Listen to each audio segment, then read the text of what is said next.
The following is a Cable 14 special presentation.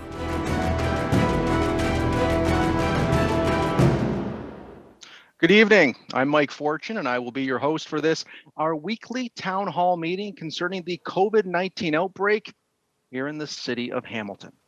Of course, we welcome everyone watching and listening on Cable 14, 900 CHML radio, and on the City of Hamilton YouTube channel. We would also like to welcome viewers watching on your TV in Burlington who are joining us this evening. Now tonight we will continue to share the latest information and answer many of the questions you have regarding the current status of the COVID-19 outbreak within our community.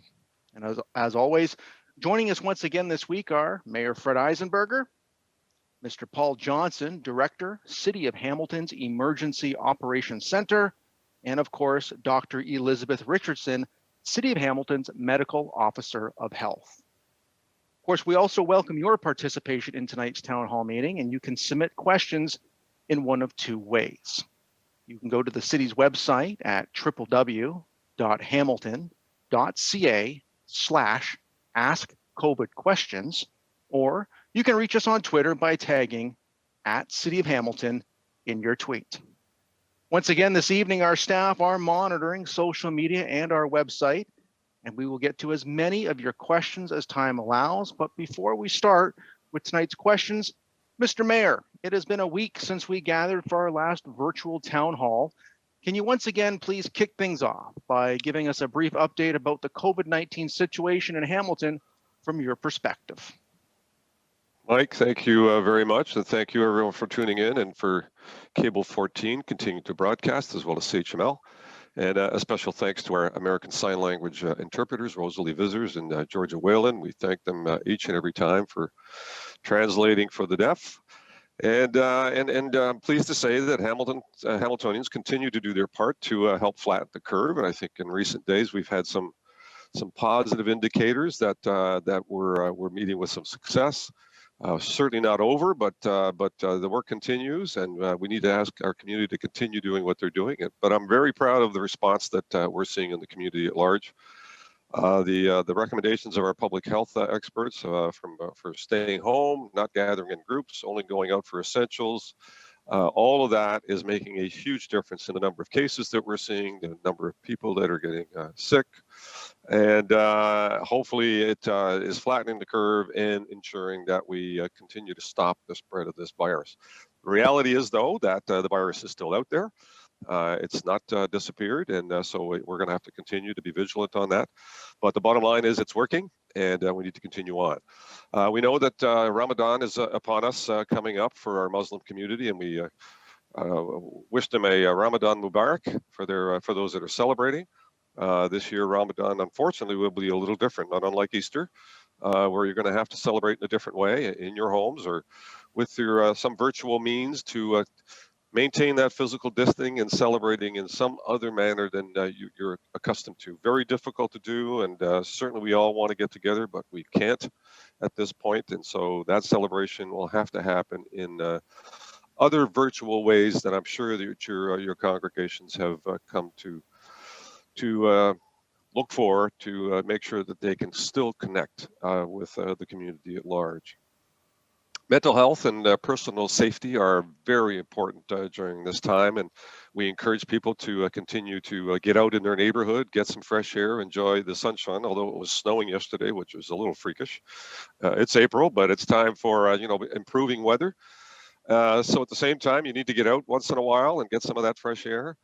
Some people might also be struggling with mental health issues, and we encourage you to reach out.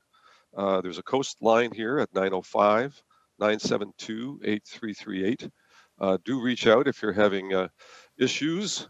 There is help for you at the other end of the line. And for kids as well that are possibly struggling or have domestic issues, there's a kids helpline as well. It's constantly available to you at 1-800-668-6868. or a text number, which is 686868. Thank you again to all of our frontline workers and heroes, the folks that are tirelessly working out in our community to keep our city functional, food manufacturers that are working at physical distance, but at the same time still continuing to deliver the products that we want to consume each and every day in our grocery stores. And a reminder that all of our counselors are available and working at their normal emails and phone numbers as they work virtually, but still work each and every day, contacting citizens or citizens contacting them and working through issues that might come up from time to time. If I might, Mike, just a couple of good news stories, and you know what, it's few and far between, but you know, MIT Pharmaceuticals in Mississauga, they're donating an anti-malarial drug known as hydroxychloroquine to St. Joseph's Healthcare in Hamilton. They'll be using that to study the potential of that being a drug that could be helpful in terms of healthcare workers and their early treatment of cases. So Dr. Zane Chagla, the Associate Professor of Medicine at McMaster, is to be congratulated and thanked. They're working on some of that research to ensure that the potential of that drug might be utilized. And as well to Javier Singh, who's the CEO of MIT Pharmaceuticals, because they're providing the drug for testing for the McMaster. A shout out to a group called the Hamilton Community Organization in support of international students. We have many international students in our community, both at Mac and at Mohawk, at Columbia College. Some of them may very well be in need. They're far from home and obviously having difficulty getting home and living here and not necessarily getting resources. So there is help for you. An organization that is put together by Sabu Joseph at Mohawk College. You can connect with Mr. Joseph at sabu.joseph, sabu.joseph@me.com, or at equity@mcmaster.ca. So any international students out there, there is help for you.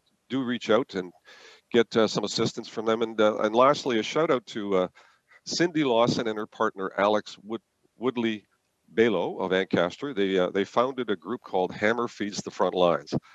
They're raising money to pay for restaurant meals for our frontline healthcare workers, a benefit, a bonus, like a way of saying thank you.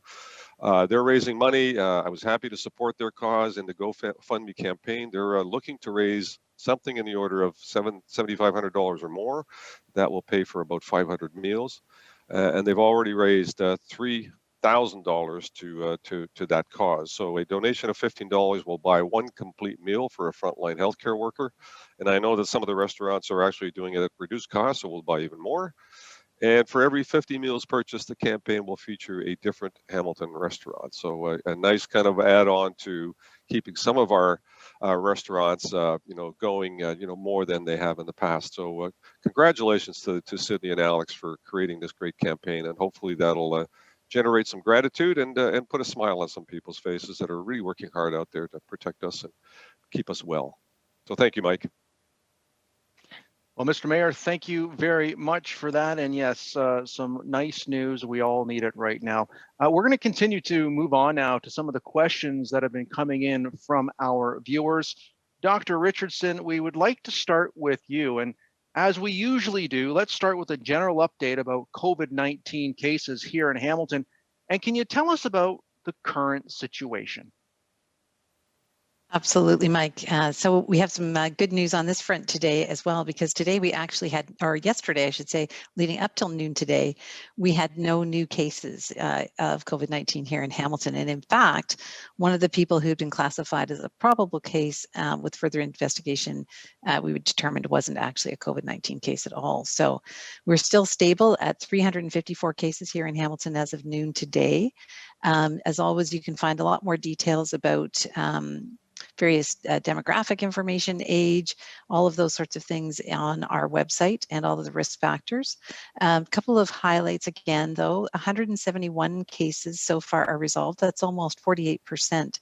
And so that reminder that for most people, this really is more like a bad cold. They do go on and resolve and get through this just fine.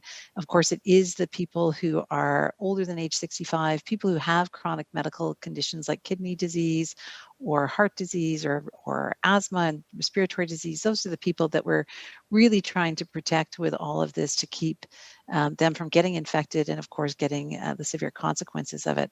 And on that note, unfortunately, reported to us over the last 24 hours, we did have one additional death in a 96-year-old woman who had come from the Cardinal Retirement Residence. And so our condolences very much go out to the family who've experienced this loss, and our thoughts are with them. We do have 4 institutional outbreaks that are continuing to go on and 3 of what we call community outbreaks. People ask us why we call them one of each, and it's a bit of just a technicality in terms of the way we term them. But starting today, we have begun posting more details about our outbreaks on the website. So we've been, people have heard the updates when we do the media briefings or we do the town halls here like now, but we decided to make that information accessible 24/7 to people on our website. So you'll be able to see the name of the institution or the community organization where that outbreak is occurring, the number of confirmed residents who are related to that outbreak, as well as staff, and ultimately as well when that outbreak has been declared over. And on that note as well, we've continued to have outbreaks declared over, the first one having been at Wentworth Lodge, our very own Wentworth Lodge, but also at Kingberry residence as well. That one was declared over. So good news as we go forward with things moving along, and with many of the settings, not a lot of spread that is happening within them. However, we've been hot on the tails in terms of doing preventative work and wanting to make sure people are very much prepared for it within retirement homes, long-term care homes, residential care facilities. And so we have been working through with each of those settings a sort of checklist to look at, how are things there? Are they well prepared? Do they have the staffing they need? And we're doing that in collaboration, of course, with our Ministry and Retirement Home Regulatory Authority inspectors, as well as the hospitals who are coming on board and looking at these things and looking at how they can help to provide support to them, whether it's infection control practices or whatnot. I will let you know that we did end up, as we go through the process, we assess how they're doing, we educate on things that they can improve, and we'll continue to do that. And for those who just aren't able to make the improvements, we do use something called a Section 22 order under the Health Protection and Promotion Act. And so you may remember that we'd issued 31 of those about 10 days ago. We did again over the course of this weekend and into Monday.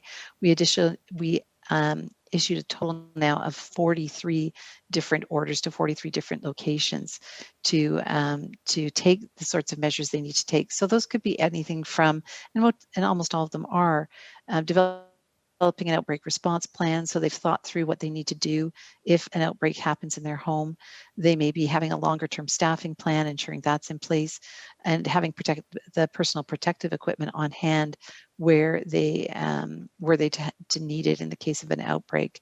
So those have been issued. We have checked in. We have found people are very much, this is a reminder of things that they need to do, and most people comply in any case. It's just some that don't, out of the many institutions that we have here in Hamilton. And we're happy to say that with the 31s initially identified, they've all progressed well into coming into compliance, and we're seeing progress already with those that were issued this past weekend. So, sorry, I was just going to say, so there's just one retirement home that we're still working with to finish that. We're not expecting any more orders at this stage. And so we'll just continue to work and support the homes in collaboration with our partners. Sorry, Mike. No, hey, technology. That's some great news, but still no reason for us to take the foot off the pedal. We still have to continue our social distancing, but it is nice to hear that good news story. Thank you very much, Dr.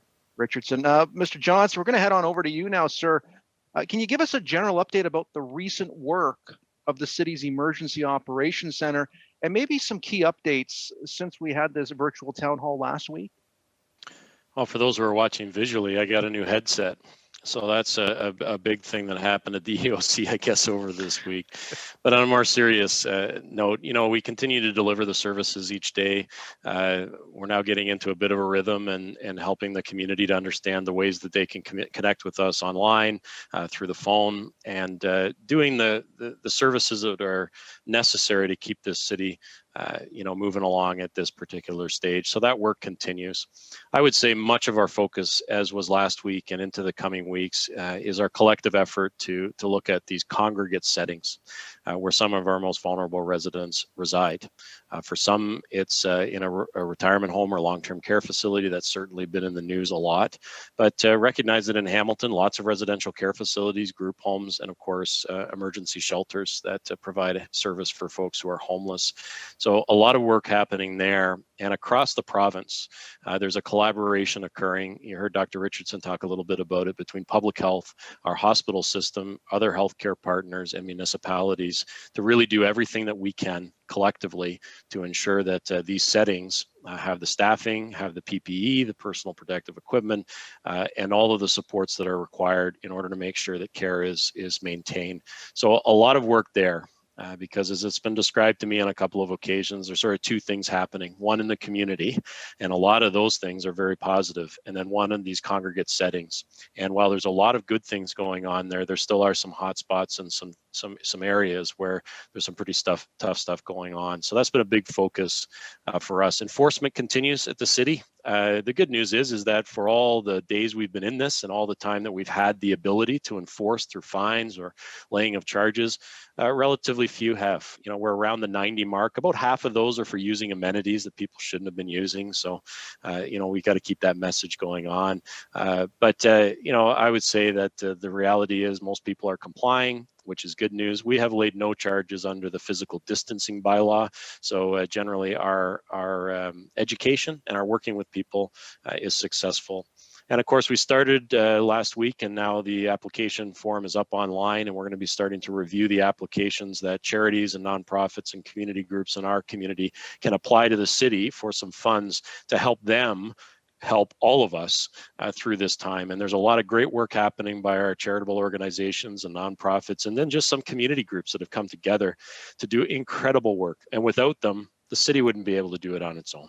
We rely on these partners, and the mayor talks about a lot of them in his regular updates.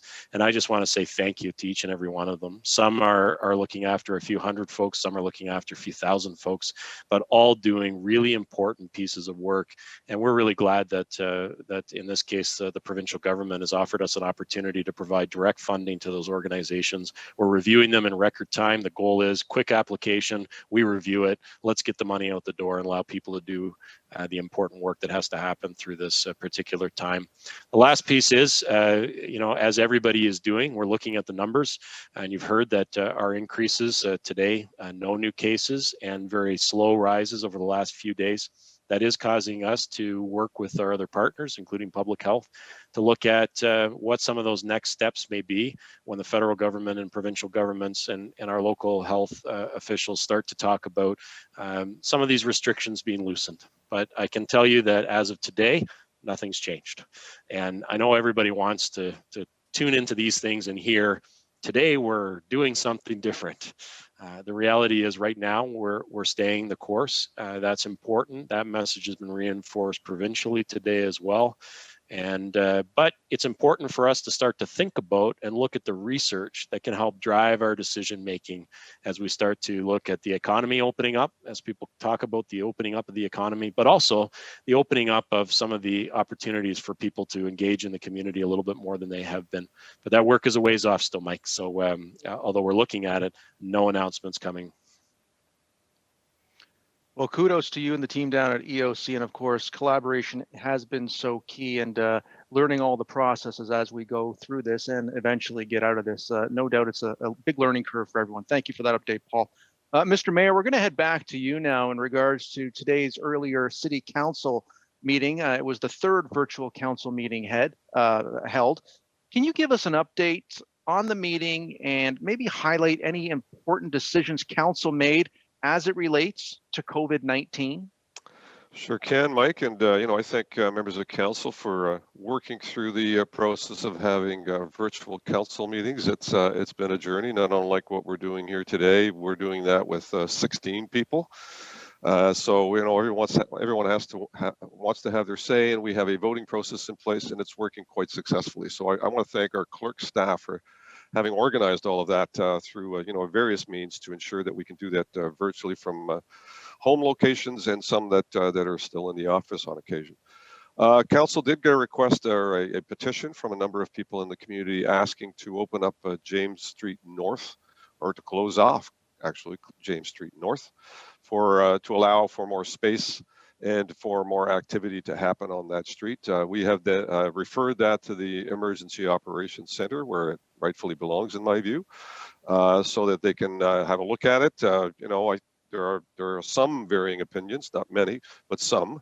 My own personal opinion is that this is probably the wrong thing to do, and I imagine the EOC at this point in time will probably recommend the same, setting up locations where people can be more active in a one location, would just draw more people to that location, which is contrary to the message that we're trying to share, which is stay at home as much as you can, stay local as much as you can. If you need to get out in your local neighborhood. So the EOC will have a second look at that, and I'd be surprised if they make any changed recommendation, but at this point we're not opening up or closing off any streets to accommodate additional activity at this point. Council also requested the province declare community gardens as an essential service. We've had many people, talking about food security and the value of community gardens, and there's no doubt that we all believe there's enormous value there, and it provides a lot of food and resources for local communities that have those in their communities.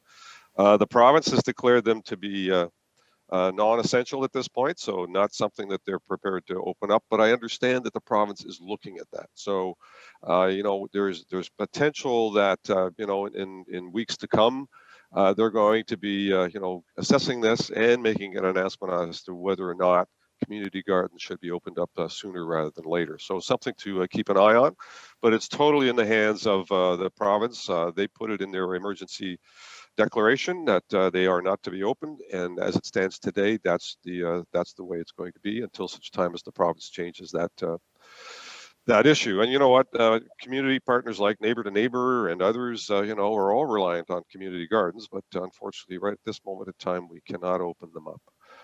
Council also approved the city's tax rebates and policies. So some of those rebates have to do with seniors. So seniors do get a tax rebate. I believe the number for those that qualify is something like $198 rebate per year to help them with their tax issues.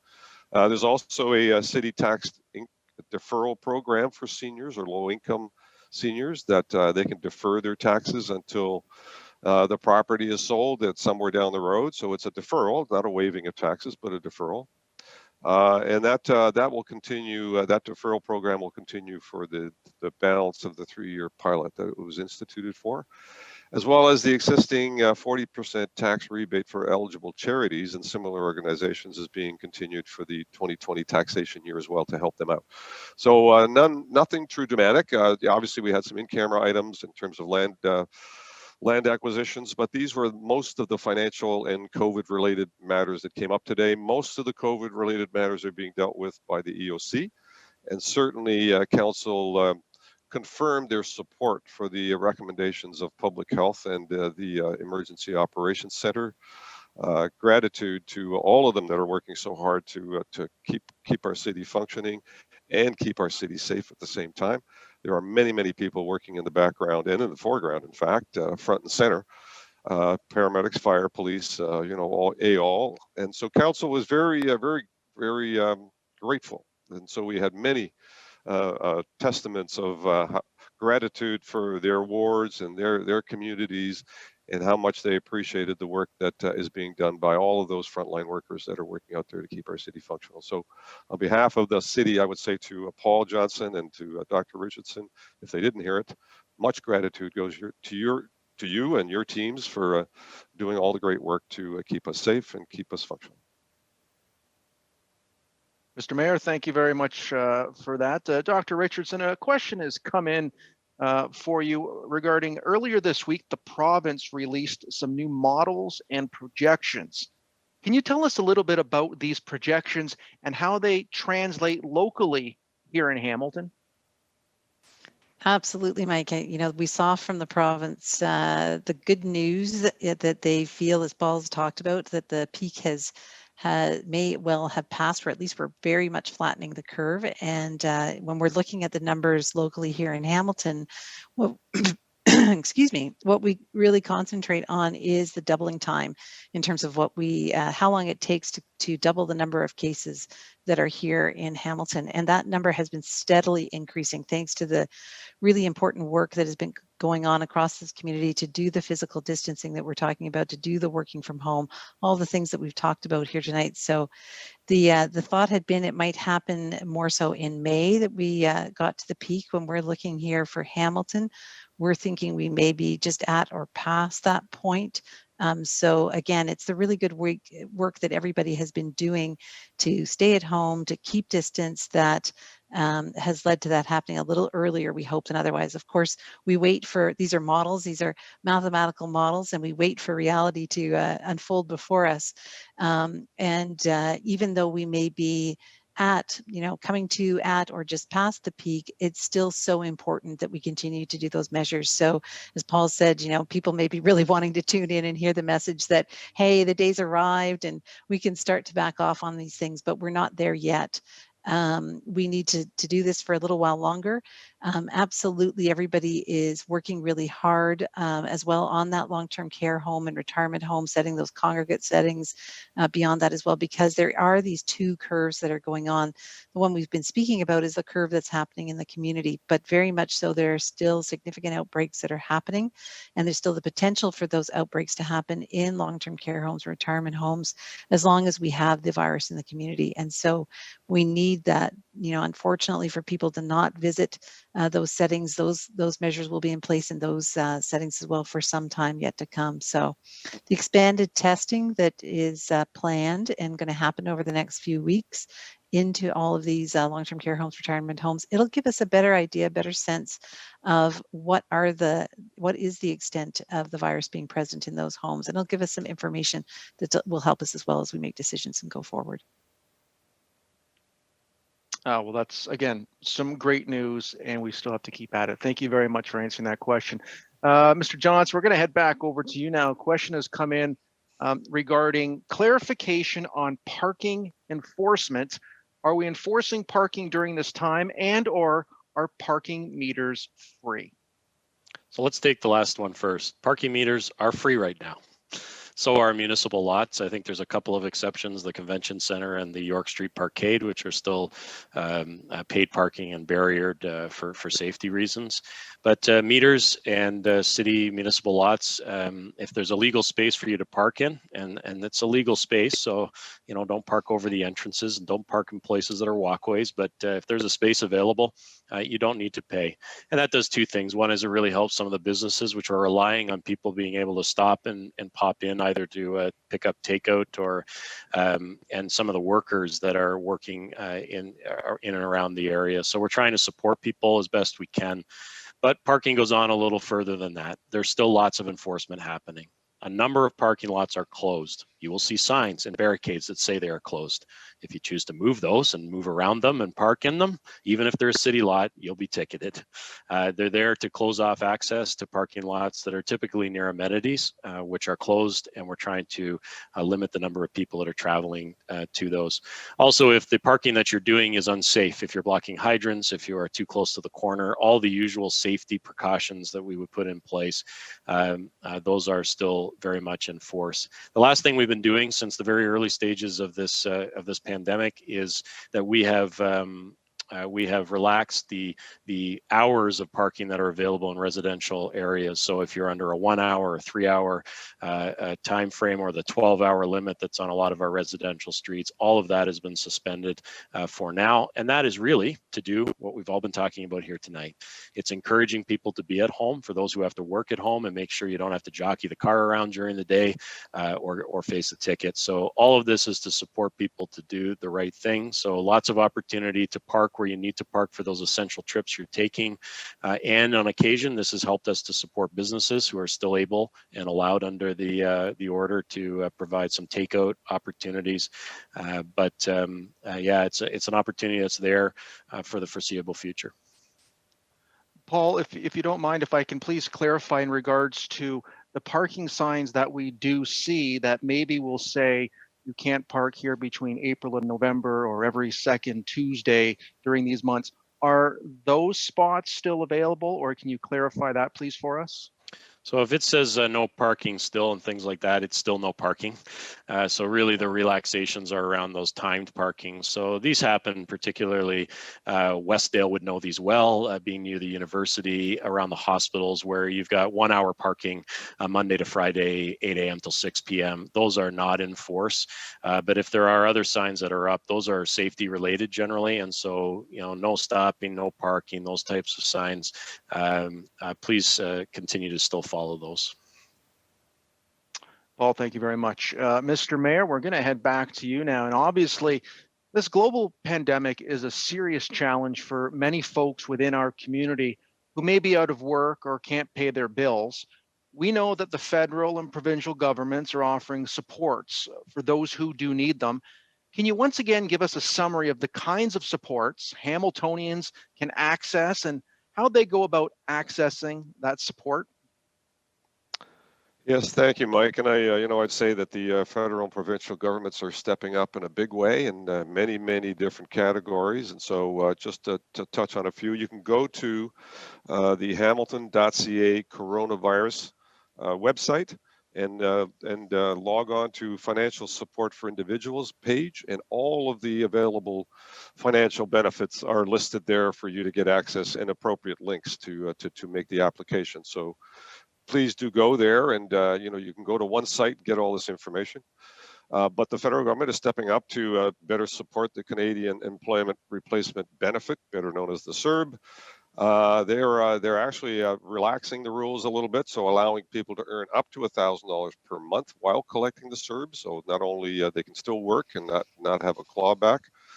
They've extended the CERB to seasonal workers who may have exhausted their employment insurance benefits and are unable to undertake their usual seasonal work as a result of the COVID outbreak. And they extended the CERB to workers who recently exhausted their EI regular benefits and are unable to find a job as well. So the CERB will apply to all of those folks. The federal government also announced a $5 billion farm credit package to aid the agricultural sector. So I don't have all the details in terms of how that rolls out, but I think that will be identified in the hamilton.ca/coronavirus website as well. And today announced a $9 billion support for post-secondary students and recent graduates. And we know that many are left in the lurch right now. Some of them are just recently graduated. Some are potentially going to graduate. And so, where do they go from here? And so there's supports out there for them. So the plan will help provide the support they need for the summer, help them continue their studies in the fall, and help them get experience that they need to start their career. So obviously a financial benefit that'll help them get through. There's also a proposed Canadian Emergency Student Benefit, which would provide support to students and new graduates who are not eligible for the Canadian Emergency Response Benefit. So that's an additional. Well, this benefit would provide $1,250 per month for eligible students or $1,750 per month for eligible students with dependents or disabilities. So that benefit would be available from May to August of this year. The province is investing $11 million to deliver meals, medicines, and essentials to seniors and people with disabilities. That's certainly a real need out there right now, and certainly they're filling that gap. You can visit OntarioCommunitySupport.ca to get the support, or you could call 211 if you're in need of that support. That support is available to you, and the guaranteed annual income system gains payment will also be doubled. So that provides some additional support for those that are making that application. And the financial support is also available to help individuals and families experiencing challenges due to COVID-19. So all of these supports are available on the hamilton.ca/coronavirus website. And you can go to financial support for individuals, and this page is updated every day. So and every day there's a new announcement, and that would be put into that site. So you can go to one location and it can provide you all of the locations or all of the programs that are available out there right now. And anyone requiring assistance over the phone in Hamilton directly, you can call 905-974-9848. We have operators equipped with all of that information as well to connect residents to the assistance that are available out there. So you can, if you're having difficulty, you don't have a website, you can do this by phone by going to 905-974-9848, and those operators can direct you to how to make these applications for all the assistance that's available. So, you know, governments are stepping up in a big way, and, you know, necessarily so. And hopefully it will get us through this this crisis, and then we'll see what economic stimulus starts to look at as we start to move out to try and get people back to work. And you know, obviously, what does that work look like, and how can we inspire the next level of employment? And I know our federal governments are looking very, very hard at the next level of stimulus that's going to be necessary to bolster our economy. Mr. Mayor, thank you very much for that update. Truly appreciate it. We're going to continue on. Dr. Richardson, a question has come in asking, why doesn't public health share specific information about individual cases? For example, if someone who has been diagnosed with COVID-19 lives in a certain area of the city, so that others living in that same area can take precautions. So that's a question we often get in terms of understanding where cases are happening and people wanting to know what's going on. And that's, of course, very natural. We all want to know what's going on and what's happening in and about us. And particularly at these times when we don't necessarily know a lot and we're looking for things that we can do, things we can control in our environment around us. And so, you know, it can be frustrating for people when we say, no, we don't give out that kind of information. So the first reason we don't do that is because essentially when we're looking at COVID-19, we know it's out there in the community. So whether it is on your street or not, on your block or not, in terms of a case that's specifically been diagnosed, all of us need to be taking the precautions that we're talking about. And I think, Paul, you've said it particularly in the past, or yourself, Mr. Mayor, in saying just assume it's there, just assume that is the case, and then act accordingly. So, you know, we've talked a lot about the distancing measures that are so important for that. We've talked as well about the recommendation that people consider wearing masks in case they happen to be a person who may have COVID-19 and still be asymptomatic and not know that they're actually carrying it. So all of us should be acting as if either we may have or we may unknowingly be near somebody who has COVID-19. The other really important reason, and you know, we've seen this through all the privacy legislation that has been enacted in this province, in this country over the last many years, and the very important privacy policies we have here at the City of Hamilton, is that we do need to respect the privacy of those that are affected. So we only release information about specific cases or specific workplaces where we think there's a real public health reason to do that, where people, you know, need to understand that there's something that's nearby. So in every case that we get reported, we do that detailed case investigation to look at who might have been the person, or where might it have been that person obtained the virus, got infected with it, and who might they have infected. And so sometimes that does involve workplaces or other places of concern. And so you might see, you know, if you're at work at a certain place, that there's a notification that goes out that there had been somebody there that had COVID-19, or that you're recommended to go for testing and that sort of thing. So we do follow up on an individual basis, and sometimes we do share that information, but we don't do it in a public way. Wonderful. Thank you very much. And makes a lot of sense. Mr. Johnson, we're going to head back to you now. Can you please give us an update on what the city is continuing to do to support the vulnerable populations within our community in terms of shelters and housing for those who need our help at this time? And how are things going down at First Ontario Centre there, the shelter, and how is physical distancing working within this environment? So First Ontario is going well. Can't say enough thanks to our own staff and the staff from the Good Shepherd Centres. Good Shepherd Centres is actually operating that shelter on behalf of the city, but our own staff helped get it going. They certainly did all the negotiations to get us into that space, and then Good Shepherd came in with their tremendous expertise in this area. It's going well. We're up to about 50 people within that space, and so that's where we set it out to be. We have a little bit of surge capacity there to go beyond 50, but of course we don't want any one shelter to become too big. In order to keep our testing regime up and our screening regimes and making sure that that people are kept safe. Physical distancing in terms of setup is very easy in a large arena like First Ontario Centre.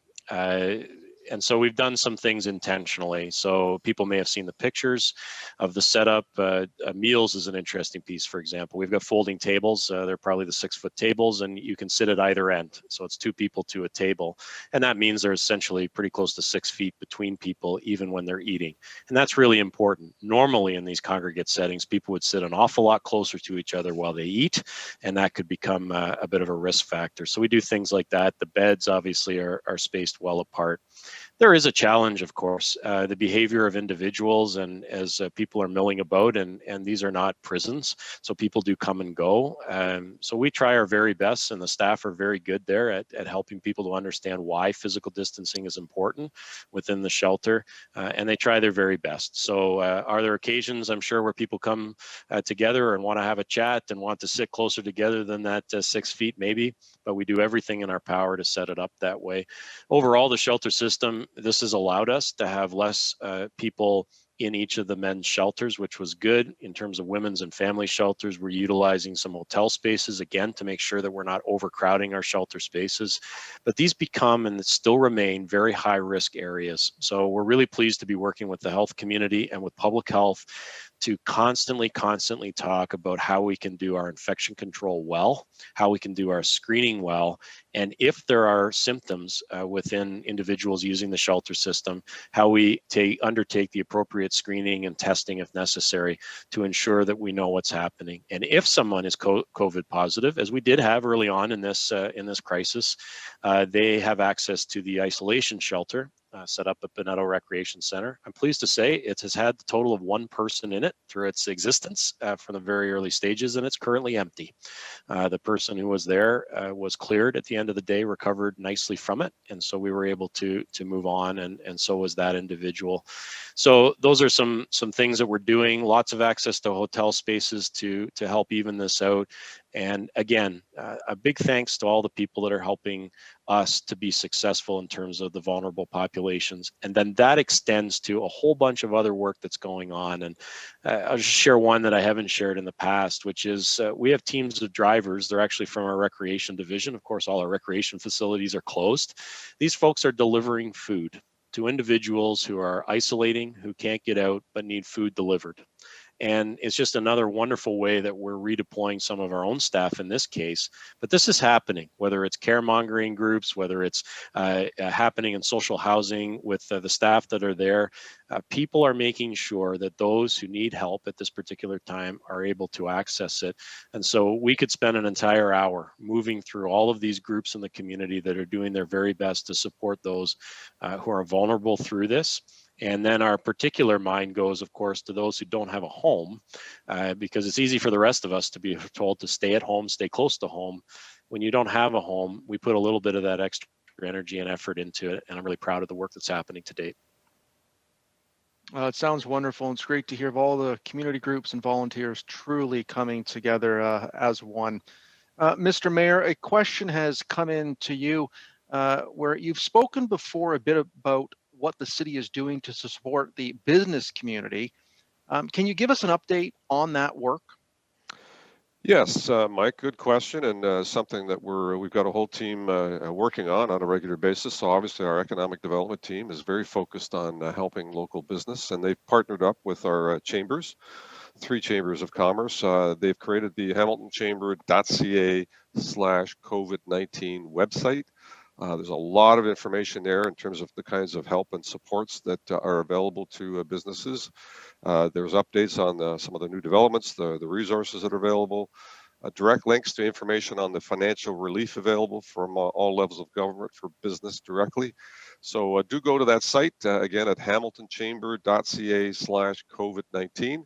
You'll get a lot of information there. Our economic development team has actually developed a business survey that is going to ask, all businesses in our community What are their needs now, and what are their needs going to be in the future? Whether they're a big business or a small business, what what kind of? There's a long questionnaire, and I encourage people to go to the survey. Some 500 companies have responded already, and that survey is going to be very, very useful as we start to develop a task force to talk about what happens when we start to open up. How do we do that? What kind of interrelationship does there need to be between public health and the business community?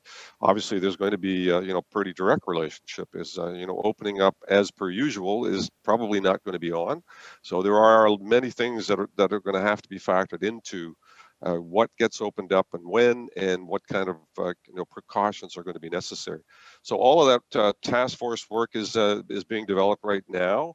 Our survey is going to help inform the kinds of needs that our community is going to have, our business community is going to have, and it's going to be open until Friday, the April the 24th. So I encourage anyone that hasn't yet dialed into the business survey, do that at investinhamilton.ca. Take the survey, answer those questions, give us some data and information about what your needs are going to be. And from that, we are in the process of actually developing a terms of reference to ensure that we have a team, well positioned from business, from health, from all sectors in our community that can start looking at how do we successfully get back into some semblance of open for business in our community. So a lot of great work happening. I thank the chambers for their ongoing support and effort, as well as our economic development team that continue to work on, what businesses need to be supported right now? How can we do that? And what do we need to do when we come out of this? How can we actually make that a successful opening rather than scrambling to figure out what we need to do next? We'll have a plan in place that will address some of the issues that we learned through the survey. So a lot of great work going on. Can I just say, on the homeless side that you mentioned a minute ago, Paul Johnson was not going to take any credit for this, but he came out of the shelter sector in his previous employment, and he's taken all of that knowledge and talent to help the homeless in our community. And I don't think we would be as well advanced in that area. And I know he's going to throw it over to his staff team and everyone else that's doing the great work. But his knowledge and understanding of the homeless shelter community has been so invaluable, and he's brought that to great value by looking after the homeless in our community in a very, very, very positive and very, very big way. So I just want to throw a kudo out to Paul Johnson. He doesn't need to say anything, but every once in a while, people need to acknowledge, the talent and the good work that they bring to the table. I can tell you, Paul has brought that talent to the table, and it's been very, very effective, along with many other people, of course. Well, thank you very much for that, Mr. Mayor. Truly appreciate that. We're going to continue on now. Dr. Richardson, another question has come in regarding the new drive-through testing center as it's opened here in Hamilton. Can you tell us a bit about this testing center, how it works, and how a resident can go about getting tested if they need to?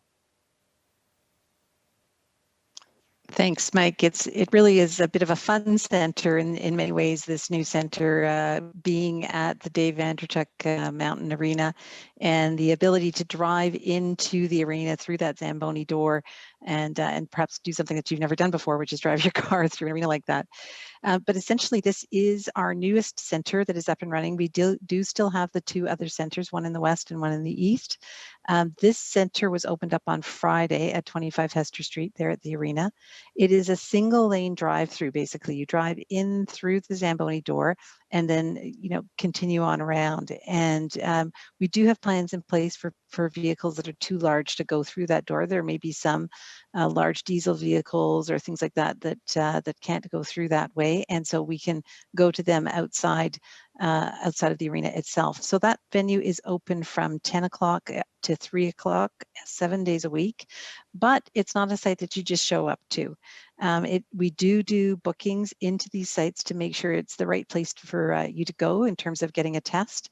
And so they're all by referral, either through your family physician or through our Hamilton Public Health Hotline. So if you call up, you'll be taken through a bit of a screening questions, and then be referred to one of the sites to be tested. We do make sure as well that then people are, there's not everybody showing up to the mountain because it's easier, but we're spreading those visits across all of the sites so that people aren't waiting at all. It's again at the mountain site in particular, though, you don't need to get out of your car. Somebody comes to your door who's fully suited up, goes through again some questions with you, and then does the swab right there and then. The other thing to remember is that if you don't have a car and can't go to the Dave Andrewchuk Arena, we absolutely will help to book you into those centers as well. So it's not like that you absolutely need a car to get swabbed through our drive-through center. So that's the news on that one. Thanks, Mike. Wonderful. Thank you very much, Dr.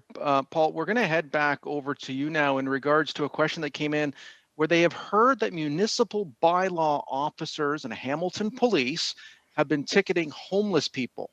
First off, is that true? If so, why would they be doing that when it would be difficult, if not impossible, for these people to pay the fine? So thanks, Mike. In terms of our bylaw, municipal law enforcement folks, they have not issued any fines to homeless individuals. There have been a very few through the police, and that is true. But I think we need to realize that it is a very few.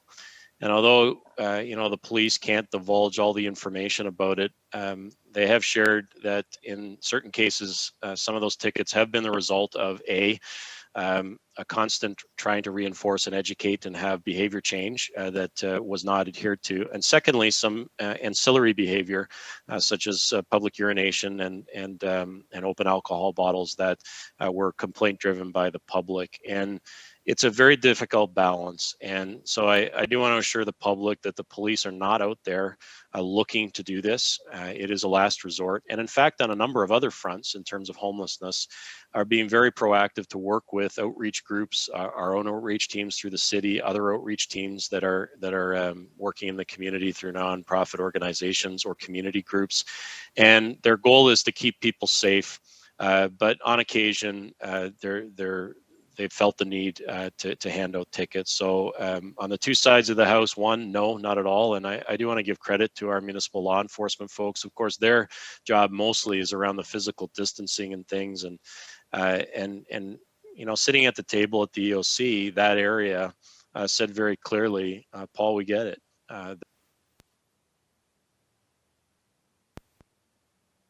see the whole family sitting side by side on the couch and lay tickets out for physical distancing in one's own home. That's the approach they're taking on the street. They are educating. They are indicating to folks, you should keep a distance apart from one another. It's the easiest way to keep safe. But in terms of tickets from municipal law enforcement, no. And where the police are doing it, I think it's important to know the police have shared there's been about 851 calls for service related to the COVID emergency and 34 tickets handed out in total. And that's not homelessness only, that's everybody. So again, I think in size and scope, and sometimes when these reports come out, it can seem as though people set out every day to go and do this. And the answer is no. It's done as a last resort to anybody in the community, including those who are homeless. And I do want to say, I am pleased to hear reports back of the kind of collaborative work that's happening between police and paramedics and street outreach and other members of our community who are really doing their very best to deal with homelessness. That is always a complex issue. And I know people in the community have seen people choosing to sleep outside. And a lot of times they say, or write in or leave voicemails and saying, well, how, if we have these new shelters and we have shelters, are people choosing to stay outside? And the reality is that we can't force people to do things, and people will take care of themselves, just like you and I are. People on the street are too. And we're trying to balance that. It's a delicate balance.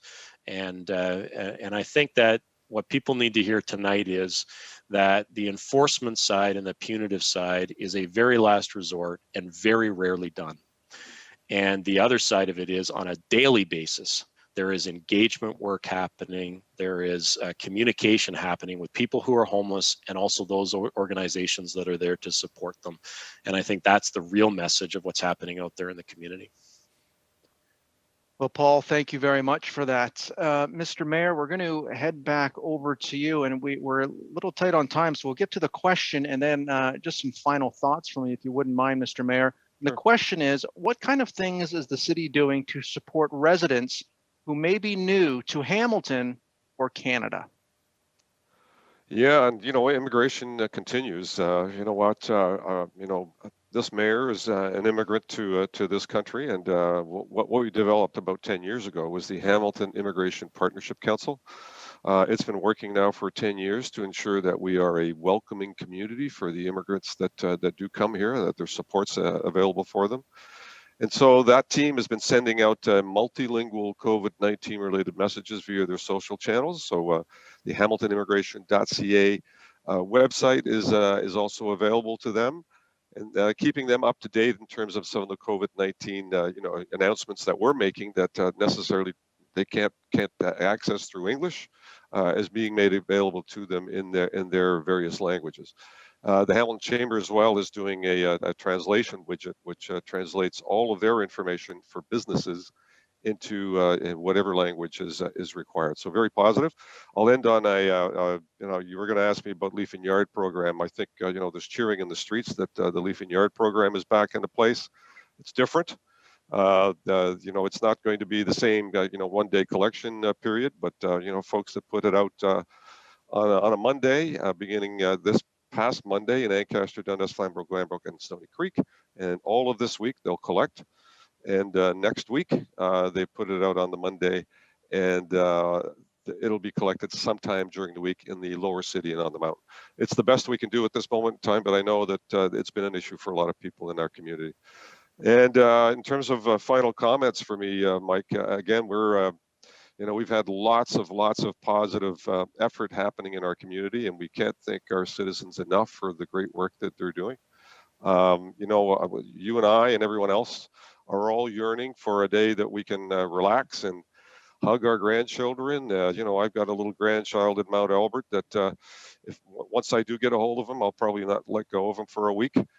We miss them all dearly, and many other people are in the very same situation. So when we say we're all in this together, we're all struggling with the impacts of what's happening in our community, in our society, in our world, quite frankly. And so keep doing what you're doing, because it's the right thing to do. I think our information sharing with the community at large as to why it's important, I think I certainly resonated with the vast majority of our citizens. And as our councillors said today during our council meeting, each and every ward, people are doing what they're asked to do. They're listening to the public health recommendations, and the appreciation for all of that is a great big thank you to our community, because it's critically important and very much appreciated, and it's to our collective benefit that we keep at this until such time as public health tells us that we can relax a little bit. So we're all looking forward to that day. But in the meantime, it's working. Keep at it. And thank you for all your effort out there in Hamilton. And it certainly is nice, Mr. Mayor. I know you've been out and about, and I've heard you mention it as well. Boy, it sure is nice to see people walking, keeping a social distance, but creating some new friendships, having some new conversation. We are truly coming together. Mr. Mayor, thank you. Bike riding in Hamilton now is just a dream, because you can go anywhere and traffic isn't an issue. And so for those that are into cycling, good time to gear it up. It certainly is. Thank you to everyone watching and for your questions tonight. And of course, thank you to the panel and to you, Mr. Mayor. As we get to the close of tonight's program, we want to remind you once again that the city is accepting donations of personal protective equipment, otherwise known as PPE, to provide much needed resources for the citywide response to COVID-19. The equipment will be provided to frontline workers, emergency responders, and other healthcare professionals. The types of equipment that will be accepted include surgical masks and N95 masks, impervious gowns, gloves, face shields, and other eye protection, swabs, alcohol-based hand sanitizer, and of course, powered air purifying respirators.